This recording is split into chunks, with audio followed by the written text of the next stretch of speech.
Hey guys, it's Parker Graye. We're at Boots and Hearts, and I'm here with Hidden Beats. All right, first question. What do you think is your favorite part about the festival so far? Honestly, selfishly, playing. Yesterday was the absolute bomb. The crew was amazing. Everybody was singing along. That's been the highlight so far. Also, Nickelback was pretty amazing. Pretty awesome, yeah. I actually had one of my guys out taking pictures of your set. He said it looked really awesome. Thank you so much. So we're hopefully going to post that later today. Would love that. What's your thoughts about the country music community as a whole? I love it. I think it's been one of the most inclusive, one of the most friendly, one of the most welcoming families and communities that I've been a part of. And I've been so lucky that so many folks around me have jumped in to help a hand and introduce me to somebody else. And it just feels like the most, I don't know, it's like kind of like a big hug, as silly as it sounds, but the community's been amazing. 100%. What do you think it takes to have a standout performance at a festival like this? I think as long as you're having a really good time and you're interacting with the crowd and you're able to like really tell your story through your songs, I think that's one of the best ways to get them thinking about you after. For sure.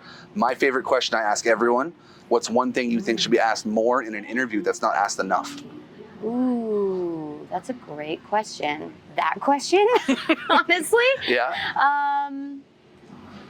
I think like there's so much about the writing process that I think we often overlook. Like there's so much that goes into the writing and the production and the process of like taking something that was just an idea in your notes app to what it is when you hear it on a streaming platform or on the radio. And I think that there's so many nuances of that process that we don't talk about or share because it's different for all of us. So I think those that are like just starting their music career, like those are the kind of like tidbits that I wish I had heard more as I have like been developing as an artist. Yeah, the ones that help you build a little bit. Totally.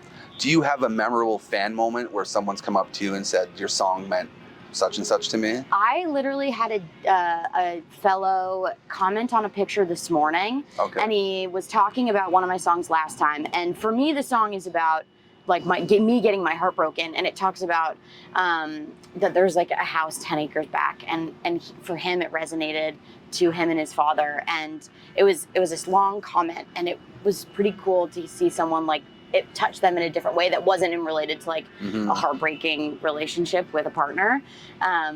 Those are the things that I think really kind of keep me going, to be honest. Yeah.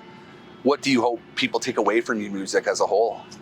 That heartbreak sucks, but I think in some ways we can use those songs as kind of this memory of how far we've come. And in the moment, you can feel a little less alone. And if you listen to a sad song that you resonated with at some point and listen to it 6 months, a year later, you get to really look at like kind of what's happened ever since. And I think that's like one of the special things about sad songs that I think we don't often talk about.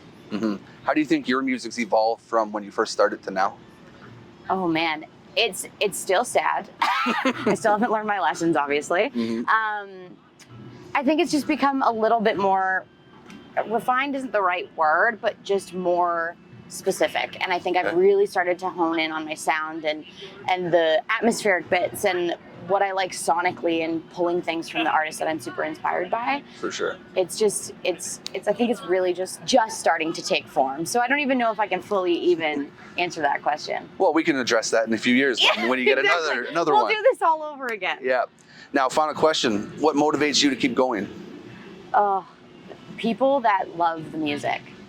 And I don't like saying that I have fans because it doesn't feel real yet, but I think anytime somebody reaches out and was like, I love this new song and this is what it's done for me and this is what it means to me, those are the things that make me want to keep writing songs and sharing my personal experiences with the world.